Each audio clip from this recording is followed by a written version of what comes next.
No, Akira said, grasping Yosuke's hips. No more waiting. The second of the tentacles inside of Yosuke withdrew, startling Yosuke, but allowing Akira the chance to take its place.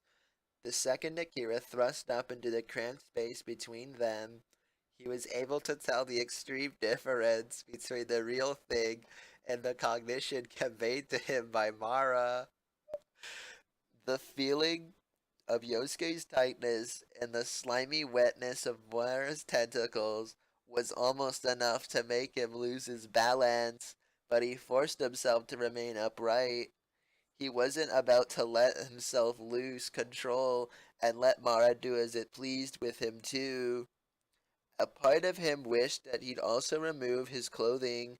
The heat he felt coming from Yosuke's back was something else.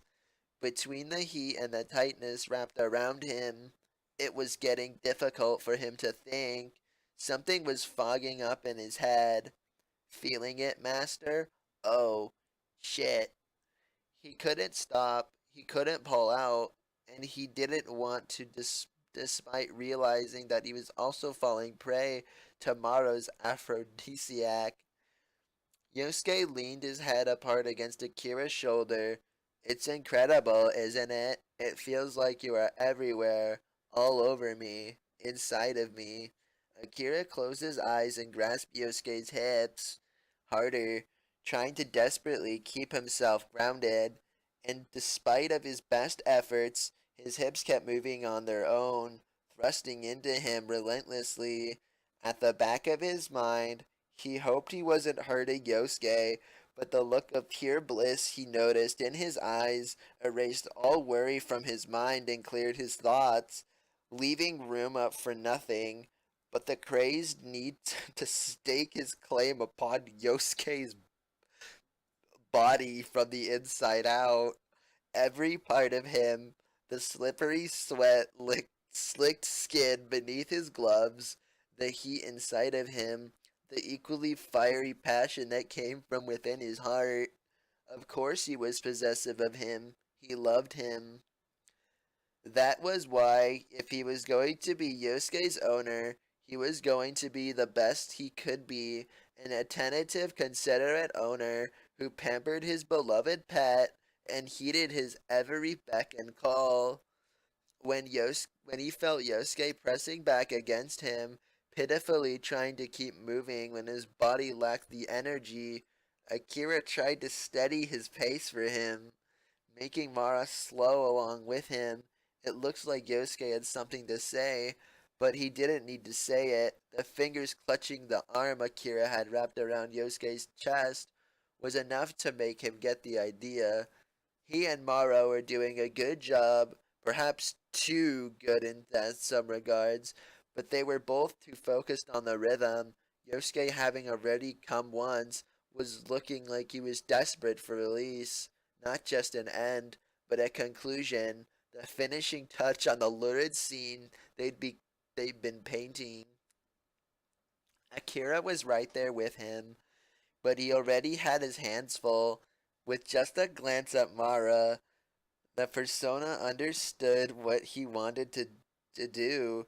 It extended one of its tentacles forward and coiled the thin, tapered end around his cock. Feeling it wrapping around him, Yosuke's hips bucked involuntarily, thrusting up to meet it, then fell back roughly onto Akira's cock. When he once lost again his energy, nothing was going to change. Akira's opinion about Mara being disgusting, but he had to admit that it was good at its job. Yosuke looked like he was in heaven, head tossed back, eyes glazed as the occasional moans and mumbles slipped past his lips. Not only could Akira feel Mara's tentacle rubbing against his cock as they thrust into Yosuke together, he was also treated to the lewd, wet sounds produced by all of its tentacles that should all have also struck him as disgusting. Yet it only served to stroke the burning need inside of him, drawing him closer to climax with every obscene squelch, forcing him to imagine the way it felt for Yosuke. In the position they were in, he didn't even feel concerned about holding on. If anything, he was more concerned about whether Yosuke was receiving too much. He looked like he could pass out any second. His face red all the way down to his chest. Yosuke, he softly said, lips against Yosuke's shoulder, forgetting all about what he needed for code said code names. Dear jeez. Code names. It was just a whisper, and if reached everyone's consciousness, then that was fine. Akira was okay with letting the whole city know that Yosuke belonged to him. That name belonged on his lips. Akira. Alright, that was a little too loud. Loud enough to make Akira worry that his name would be on the minds of everyone at school the next day. Ugh, me too, master. I'm gonna. Once again, before we get to the second climax of this story, my name is Chills, and I want you to thank you so much for watching. I upload no videos every Monday and Thursday, and have a disgusting fetish for Felix the cat. DM me on Snapchat if Felix isn't your waifu, and like if you agree. Anyway, way to ruin the mood though. Akira was grateful that Mara was thoughtful enough to warn him first, before Mara could lose it. He made it withdraw. When it did, feeling the full length of his tentacles, withdrawing from deep in his belly, Yosuke's knee buckled and he came instantly, cum spilling over the tentacle wrapped around his cock. Akira pulled out at the last second and came across Yosuke's back while holding his hips, mind blanking out as the backs of his eyelids were filled with a grainy static. When his thoughts began to clear, he tried to move and almost slipped on the ground. Yosuke looked like he could collapse right there, but Akira wasn't going to let him fall into a whole puddle of that slime. It was probably dangerous enough that his bare feet were touching it. Since his coat was already a mess, he took it off and draped it over Yosuke's shoulders. He was still dazed, wobbling unsteadily as Akira moved him back and forth toward the waiting booth. Hey, he tried. Are you alright? Can you hear me? Yosuke blinked and nodded numbly, following along with each of Akira's steps, letting himself to be led carefully. Akira helped him to take a seat next to where he left his sketchbook. Although it felt rude to stare, he looked over Yosuke to check his condition. Surprisingly and quite thankfully, his body didn't display any change, as if it hadn't had two huge tentacles all up in his stomach. He just looked exhausted, which was understandable. Seeing on how Yusuke wasn't the most physically fit individual, I'll go get your clothes. My coat's already a mess, so I don't mind if you used to wipe that stuff off anyway, Akira said, gesturing to the slimy mess covering the inside of Yosuke's thighs. Arms resting limply at his sides, ankles apart, Yosuke nodded. It looked like he was going to need a minute to recover. In the meantime, Akira left the booth and returned to where Yosuke left his things. Hey, Akira pointedly ignored the giant cock monster that was trying to speak to him and went about gathering Yusuke's clothes, grimacing as the heels of his shoes sunk into the gelatinous puddle of monster goo.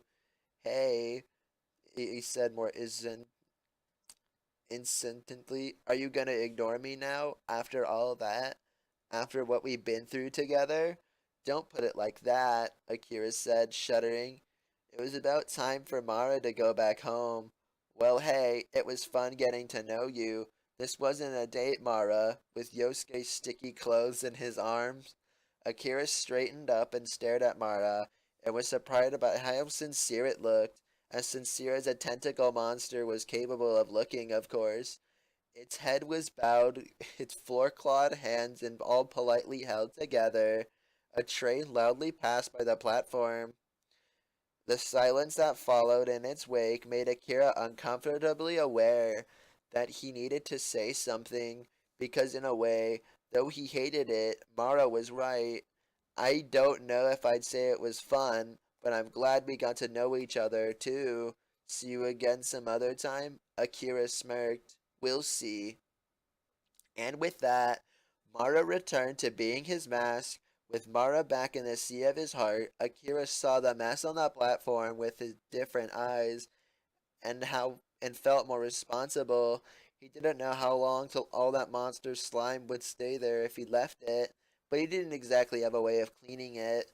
On the bright side, even if they returned to that area with the others, the mysterious slime was something that could easily be excused in a place as strange as Mementos. With a great yawn, Akira went back to the waiting booth.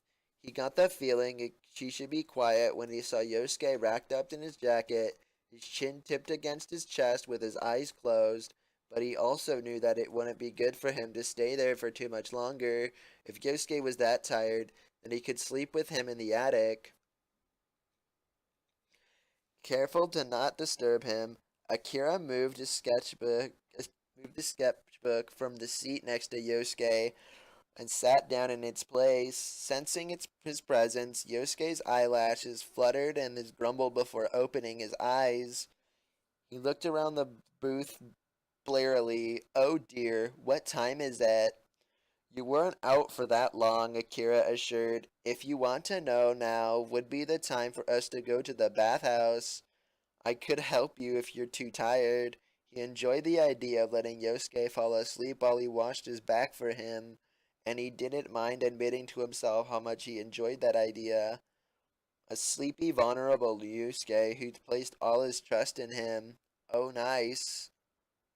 Okay, Yosuke mumbled. Super nice. Hopefully, once they made it back to the real world, Yosuke would be dressed in his normal clothes like he had to when they left. Akira didn't want to force to put on his dirty Phantom Thief suit. It was soaking in goo. But what would happen to the goo? Like the slime on the platform, he didn't expect it to disappear. He still had the sand in his shoes from Futaba's palace. We're going to have to find a metaverse dry cleaner. Yusuke leaned against him. Did I hear you correctly? A dry cleaner? Yup. That's our next date. Look forward to it. It was a strange sounding suggestion, but Akira was serious about it, and he was glad that Yosuke looked amused. I don't know where we'll find one, but if it's just a world parallel to ours, then one must exist somewhere. We'll find it. What if it's run by shadows? Yosuke asked. He was taking this idea very seriously. Realistically speaking, it had to be run by shadows, unless they've encountered more people like themselves. The cognitive landscape of the general public didn't seem to have cognitive duplicates like they found in palaces. In any case, Akira decided they didn't have to keep thinking about it. They'd find out with their own eyes later. Yosuke was still looking at him, like he expected to hear an answer, so Akira gave him an appropriately leaderly answer. If there's shadows, we'll just beat 'em up and make 'em clean our clothes for free. Getting up, Akira grabbed Yosuke's sketchbook for him and offered him a hand, which Yosuke gratefully accepted. Once he was on his feet, he stumbled slightly, but Akira caught him. It quickly evolved into a hug, his arms sliding down his jacket to Yosuke's waist with just his long black jacket over his shoulders. Yosuke looked even thinner than usual. With a face that pretty and a body that fragile, anybody would have felt the urge to protect him. Akira realized that the feeling that drew him to Yosuke weren't unique or special, nor were they something to feel guilty about. There were probably many people who would have been charmed by Yosuke's looks alone, who would be willing to treat him like a prince in exchange for a smile. Akira knew they existed. He had girls from Kosei talk about handsome, eccentric loner. But his feelings for Yosuke weren't that shallow. He worked hard to gain Yosuke's trust, and he cared about protecting that trust because he loved him. He heard a light snore.